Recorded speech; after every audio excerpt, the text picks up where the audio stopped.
স্বরাষ্ট্রমন্ত্রী আসাদুজ্জামান খান কামাল জানিয়েছে, পরিস্থিতি পুরোপুরি স্বাভাবিক হলে কারফিউ তুলে নেওয়া হবে।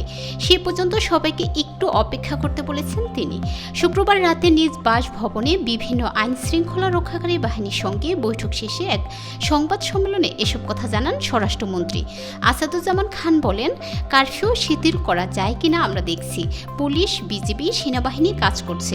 জনজীবন স্বাভাবিক হওয়া পর্যন্ত একটু অপেক্ষা করতে হবে। জনগণকে ধৈর্য ধরতে হবে।